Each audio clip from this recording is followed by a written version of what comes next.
सोलापूर शहरात उत्सव साजरे करताना डीजे आणि डॉल्बीमुळे वाढणारे ध्वनी प्रदूषण, तरुणाईमध्ये पसरत चाललेली दहशतवादी आवाज संस्कृती आणि कायद्याचं होणारं उल्लंघन या विरोधात सोलापूरकर आता ठाम भूमिका घेऊ लागले आहेत। सिद्धेश्वर मंदिर परिसरात सजग सोलापूरकरांनी राबवलेल्या सह्यांच्या मोहिमेला मोठा प्रतिसाद मिळाला होता। या मोहिमेच्या यशानंतर आता सोलापुरातील ज्येष्ठ नागरिकही पुढे आले आहेत। विविध ज्येष्ठ नागरिक संघटना, पेन्शनर संघटना तसेच सामाजिक संस्था यांनी एकत्र येत जिल्हा प्रशासनाला निवेदन सादर केले आहे। त्यात यांनी स्पष्ट मागणी केली आहे की डीजे मुक्त सोलापूर व्हावं। उत्सव नक्की करा, पण कायद्याच्या चौकटीत राहून आणि शांततेत साजरा झाला पाहिजे। उत्सव म्हणजे आनंदाचा आणि श्रद्धेचा सोहळा आहे, मात्र डीजे डॉल्बीच्या आवाजात लोकांना त्रास होतो। रुग्ण, विद्यार्थी आणि नागरिकांवर विपरीत परिणाम होतो। त्यामुळे डीजे संस्कृती थांबवून शांततेत उत्सव साजरे करण्याची वेळ आता आली आहे। यावेळी ॲडव्होकेट धनंजय माने, प्राध्यापक येळेगावकर यांच्यासह ज्येष्ठ वकील, निवृत्त पोलीस अधिकारी, वैद्यकीय अधिकारी यांचा मोठा सहभाग होता।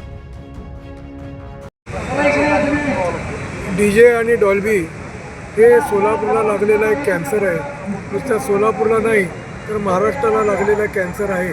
याचे शरीरावर परिणाम होत आहेत, मानसिक दुष्परिणाम आहेत, शारीरिक दुष्परिणाम आहेत आणि सामाजिक पण दुष्परिणाम आहेत। आणि याबद्दल लढा द्यायचा आम्ही ठरवलेला आहे आणि या लढ्यात आम्ही यशस्वी होऊ। हा सामाजिक लढा आम्ही सामाजिक रेटा आणि न्यायालयीन रेटा असा आम्ही एक करणार आहे आणि निश्चितच आम्ही सोलापूरला डॉल्बी मुक्त करणार आहोत। सर, लेझरचाही परिणाम होतो असं आहे? लेझरचाही होतो। कोल्हापूरमध्ये आपण बघितलं, अनेक लोकांची दृष्टी गेलेली आहे। लेझरला सुद्धा हे करणार आहे आम्ही। सर, काय शिक्षेची तरतूद आहे या 5 वर्ष शिक्षा आणि 1 लाख रुपये दंड अशी शिक्षा, आणि ते सगळं जप्त करायचं। आपल्या सोलापुरात झालेलं आहे का सर कारवाई? सेनगावकर साहेब आणि हिम्मतराव देशप्रभात होत होते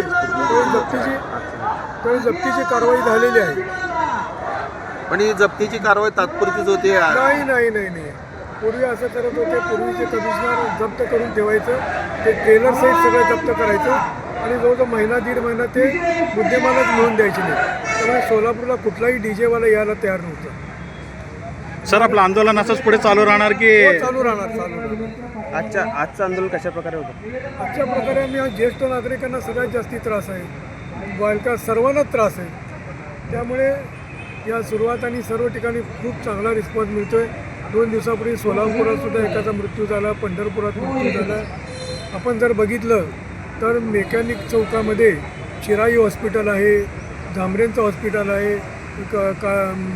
पांढरापोळमध्ये हॉस्पिटल आहे, नंतर पुढाऱ्यांचं साठेंचं हॉस्पिटल आहे। काय अवस्था होत असेल बालकांची, तिथं जन्माला आलेल्या आजारी बालकांची? कोणी विचार करायला पाहिजे।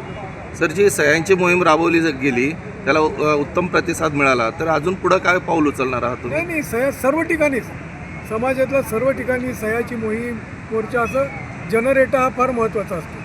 आपण बघितलं पुण्याला कसं असतं, पुण्यात जे आंदोलन होतात ती जनरेट्यामुळेच होतात। पुण्यात आंदोलन। धन्यवाद.